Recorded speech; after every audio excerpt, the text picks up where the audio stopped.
कहते हैं जब सत्ता से सीधे सवाल पूछे जाए तो नेता अक्सर बगले झांकने लगते हैं या फिर घुमा फिरा कर जवाब देते हैं। बालाघाट में 8 करोड़ के रेलवे स्टेशन का जश्न उस वक्त फीका पड़ गया जब मीडिया ने सांसद भारती पारधी से पूछा कि स्टेशन तो चमक गया, लेकिन बालाघाट में ट्रेनों का टाइम टेबल क्यों नहीं सुधर पा रहा है।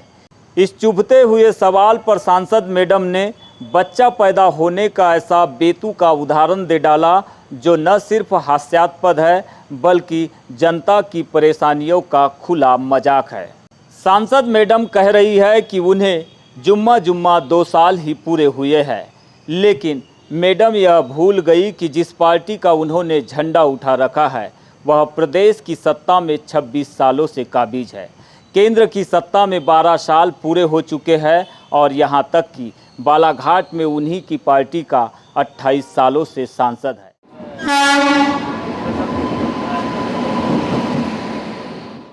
बालाघाट स्टेशन का कायाकल्प हो गया, लेकिन सिस्टम आज भी बदहाल है।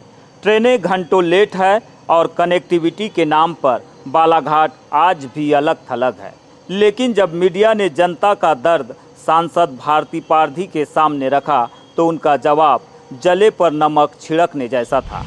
बच्चा पैदा होने में भी 9 महीने लगते हैं, मुझे केवल 2 साल हुए हैं और सारी अपेक्षाएं आप मुझे 2 साल में कह रहे हैं। मैं आपको बड़े दावे के साथ कहना चाहती हूं कि इस बालाघाट जिले के विकास में इन 2 सालों में मैंने भरसक प्रयास किया है कि हमारे जिले को हम एक उच्च विकसित जिला लाने का प्रयास करें। सांसद महोदया ने कहा, बच्चा पैदा होने में भी 9 महीने लगते हैं, मुझे केवल 2 साल हुए हैं, सारी अपेक्षाएं आप मुझसे कर रहे हैं। इतना ही नहीं, ट्रेनों की लेट लतीफ़ी के सवाल पर घिरती देख सांसद ने अपनी उपलब्धियों की ढाल भी आगे रख दी। उन्होंने डबल लाइन का प्रस्ताव, रेंजर कॉलेज और 3 केंद्रीय विद्यालयों का जिक्र करते हुए मोदी है तो मुमकिन है का नारा उछाल दिया। लेकिन महोदया, जनता स्कूल या कॉलेज नहीं, रेलवे का हिसाब मांग रही थी। क्या रेंजर कॉलेज के खुल जाने से मुसाफिरों की छूटती हुई ट्रेनें वापस आ जाएगी? मैंने डबल लाइन प्रस्तावित थी जो हमने पास कराया है। रेंजर कॉलेज जो हमारा बंद हो रहा था उसको लाने का काम किया है। 1 साल में हमने 3 केंद्रीय विद्यालय इस लोकसभा क्षेत्र में लाए। ये सामान्य बात नहीं है, इसीलिए मैं हमको बड़े दावे के साथ कहती हूँ कि मोदी है तो मुमकिन है। हमको हमारे नेतृत्व पर बहुत गर्व है। धन्यवाद। सांसद मैडम कह रही है कि उन्हें सिर्फ 2 साल हुए हैं, तो आइए अब जरा भारतीय जनता पार्टी के ट्रिपल इंजन विकास का कच्चा चिट्ठा भी खोल लेते हैं। केंद्र में 2014 से नरेंद्र मोदी के नेतृत्व में पूर्ण बहुमत की सरकार है। मध्य प्रदेश में 2003 से महज 15 महीने छोड़कर लगातार 23 सालों से भाजपा का राज है। और सबसे बड़ी बात, 1998 से लेकर आज 2026 तक यानी पूरे 28 सालों से बालाघाट लोकसभा सीट पर सिर्फ और सिर्फ भाजपा का सांसद काबिज है। यह सीट भाजपा का अभेद किला है। अब सवाल यह है कि जिस पार्टी के पास 28 साल से सांसद है वह आज भी ट्रेनों को समय पर नहीं चलवा पा रही है। जब 28 साल में बालाघाट रेलवे की तकदीर नहीं बदली तो सांसद महोदया का यह कहना कि मुझे सिर्फ 2 साल हुए हैं अपनी पार्टी की 2.5 दशक की नाकामी पर पर्दा डालने की एक भद्दी कोशिश भर है। मोदी है तो मुमकिन है का नारा अगर वाकई सच है तो 28 सालों से बालाघाट की रेल कनेक्टिविटी दुरुस्त होना क्यों नामुमकिन बना हुआ है। राजनीति में जब जवाबदेही से भागना हो तो ऐसे ही कुतर्क गढ़े जाते हैं। सांसद भारती पारधी का बयान साबित करता है कि वे जनता की समस्याओं को लेकर कितने असंवेदनशील है। कैमरा सहयोगी कमल के साथ बीजीटी मीडिया के लिए मैं यमलेश वंजारी। बालाघाट में खाद वितरण की नई व्यवस्था सुविधा कम और मुसीबत ज़्यादा बन गई है।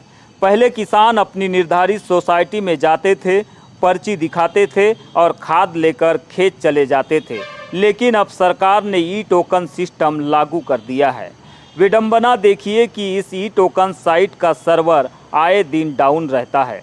किसान खेती किसानी का काम छोड़कर दिन भर सोसाइटियों के चक्कर काट रहे हैं, लेकिन उन्हें खाद नहीं मिल रही है। ऊपर से खाद के दामों में हुई बेतहाशा वृद्धि ने किसानों की कमर तोड़कर रख दी है। किसानों की इसी पीड़ा को लेकर आज किसान कांग्रेस का गुस्सा सड़कों पर फूट पड़ा।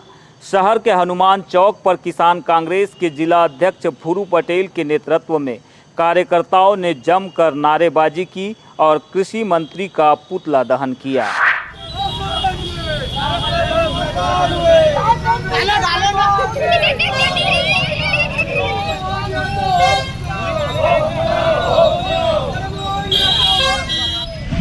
भूरू पटेल ने सरकार पर तीखा प्रहार करते हुए कहा कि विधानसभा चुनाव के दौरान किसानों से जो बड़े बड़े कमिटमेंट किए गए थे, सरकार अब उन्हें भूल चुकी है। उन्होंने स्पष्ट मांग की है कि या तो ई टोकन व्यवस्था को तुरंत बंद कर पुरानी व्यवस्था बहाल की जाए या फिर सर्वर को दुरुस्त किया जाए। साथ ही खाद के बढ़े हुए दामों को फौरन वापस लिया जाए। हमारे प्रदेश अध्यक्ष जीतू पटवारी जी और धर्मेंद्र सिंह चौहान किसान कांग्रेस जी के अध्यक्ष जी के द्वारा हमें निर्देशित किया गया था कि किसानों की जो ई टोकन वाली जो पद्धति चालू की है सरकार ने, उसके खिलाफ में और जो एमएसपी की जो मांगे थी उसके खिलाफ में और जो खाद का जो रेट बढ़ा है उसके खिलाफ में आज कृषि मंत्री जी का पुतला दहन करना था। और हम लोगों ने आज उस मांगों को लेके आज कृषि मंत्री का पुतला मुख्यालय में यहाँ पर हम लोगों ने दहन किया।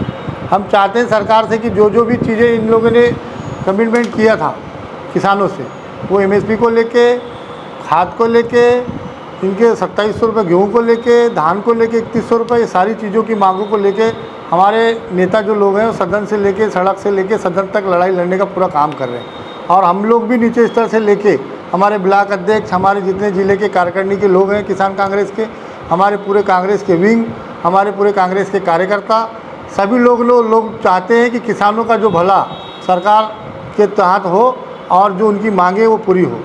क्योंकि आज आप देख रहे हैं कि ई टोकन को लेकर हमारे जो किसान हैं ग्रामीण क्षेत्रों में, वो जब भी सोसाइटी में जाते हैं, थंब लगाते हैं तो उनकी मशीनें बंद हो जाती है और ई टोकन जो है वो कटता नहीं है और उनके समय पे जो पड़ रहा है और जो खा रहे किसानी का जो काम है वो समय पे नहीं हो पा रहा है। तो हम चाहते हैं कि पुरानी जो पद्धति थी वही फिर से लागू की जाए। और ये जो रोना रोते हैं कि हमारी साइड भोपाल से बंद है, परेशानी जो बताते रहते हैं उसको हमेशा के लिए बंद कीजिए। किसान कांग्रेस ने साफ कर दिया है कि यह पुतला दहन सिर्फ एक ट्रेलर है। अगर किसानों को समय पर खाद उपलब्ध नहीं कराई गई तो गांव-गांव की सोसाइटियों में तालाबंदी और उग्र आंदोलन किया जाएगा। इतना ही नहीं, किसान कांग्रेस ने 22 जुलाई को केंद्रीय कृषि मंत्री शिवराज सिंह चौहान के खिलाफ भी एक बड़े विरोध प्रदर्शन का ऐलान कर दिया है। किसानों का सीधा सवाल है कि जो सरकार खुद को किसान हितैषी बताती है, उसकी नाक के नीचे अन्नदाता खाद के लिए दर दर क्यों भटक रहे हैं। अभी तो ये